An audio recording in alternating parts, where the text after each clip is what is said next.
The yesterday's proceeding in the National Assembly was so interesting. For the very first time, we saw members of parliament ganging against President William Ruto.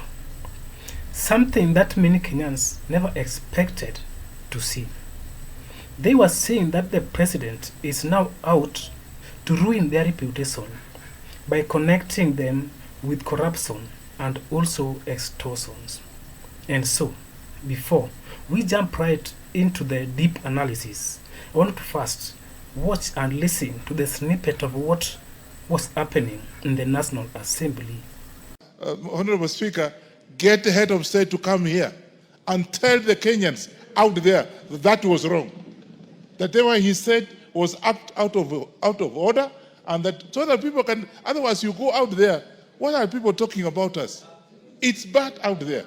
So I want to take this opportunity and request you, in your capacity, tell the head of state to come to this house, and whatever he said, he apologizes, because it's actually affecting us as leaders of this country.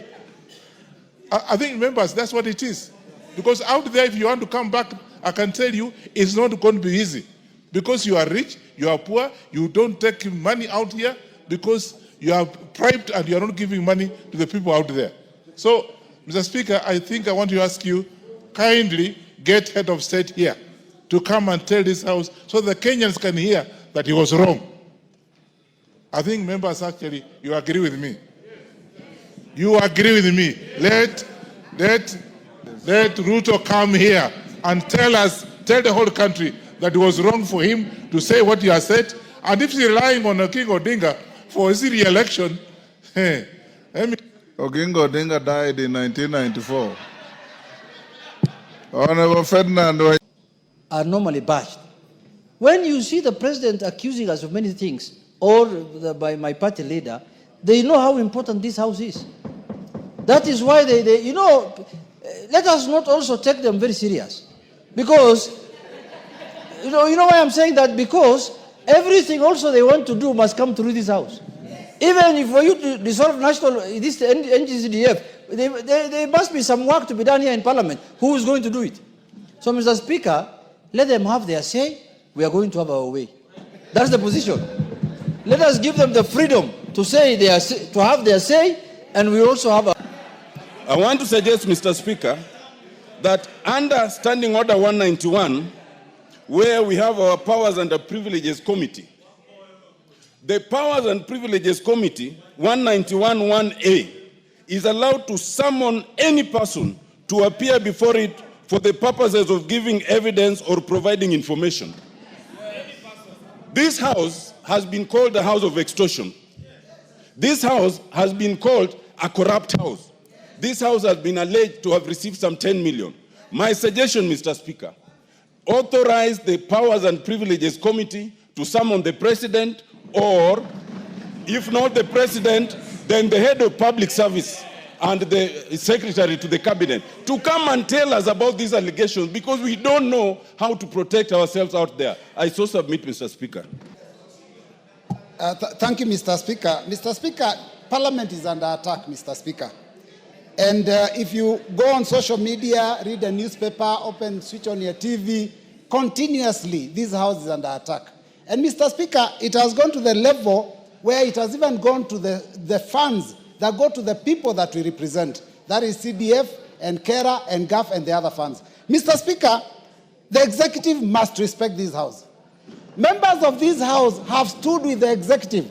Even though some of us have been opposing, members of this house have stood with the executive and supported them on all their agendas, including becoming extremely unpopular with the population because they were making sure that the agenda of the regime has passed on the floor of the house. But, Mr. Speaker, now they have been thrown under the bus.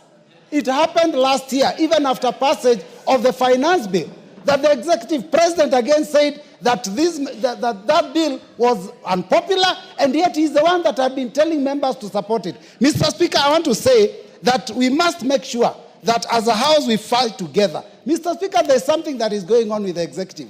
When they say that this house has corrupt practices, I've been seeing empowerment agendas, empowerment forums all over the country. Mr. Speaker, Someone who was just the other day a CS is able to give about 2 million, 3 million every week in a function, in fact, 2 or 3 functions in a week. Mr. Speaker, I want to tell you, what we need to do is start auditing the executive also. When they say there's corruption on the floor of this house, we also ask them, where is all the money you're spending coming from? Because, Mr. Speaker, this is a case of the pot calling the kettle black. So, Mr. Speaker, I want to say that it is important as a house we defend ourselves. Mr. Speaker, it shocks me when the executive goes completely against the Constitution and members of, Have you ever expected to see members of parliament from the National Assembly going against President William Ruto? Many Kenyans believe that National Assembly is so captured by the executive because we have been seeing how these members of parliament acting. They have been always supporting the government. Whenever the government is wrong or right, they will always go with the government and leave the electorates. That can tell you clearly that the president was really controlling the National Assembly. And now, it's like these members of parliament are now confessing. They are now confessing to us that they have really been making mistake, not working in accordance with the Constitution, rather pleasing the president, even when he is wrong. Because they are telling us that they have stood with the president through thick and thin. And so in return, they also expected they also expected the president to stand with them through thick and thin. To mean that they also wanted the president to stand with them, not to talk about corruption that happens in that particular house. And so if you can see president now leaving them, not standing with them, they are getting angry. And now they are starting to tell us on how the president must go into the house to apologize. And if not, they will have their way. Their way here, they might even decide to bring impeachment motion. They can even decide to release some of the program that the president has in the National Assembly just to punish him, because they do not want to be corrected. I want you also to listen to the statement that the president said in relation to these members of parliament. Let me ask you, members of parliament who are seated here, do you, for example, know, do you, for example, know that a few members of your committee collected 10 million shillings so that you could pass that law on anti-money laundering? Did you get the money? So,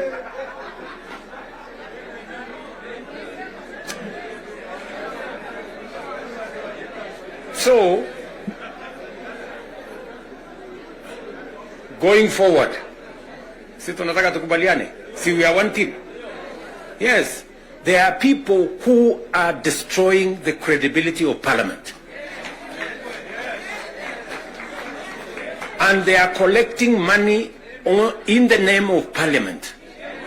And some of the time, or most of the time, that money never gets to parliament, it gets to a few people. We are not going to shame them.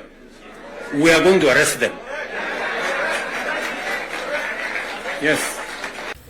So in my conclusion, you and I know very well that the strength of President William Ruto lies on the police and the National Assembly. And if he can lose either of them, then he is no more. So what I know is that President William Ruto will now cool down on this particular issue of corruption, particularly in the National Assembly, because he fears that if he can be hard on them, then these individuals or these MPs can decide to punish him either by impeaching him or just punishing him in any other way within the parliament. Guys, That is my take. And if you have yours too, you can as well let me know in the comments below. Thanks for watching, and let's catch up soon in our next video. Bye and take care.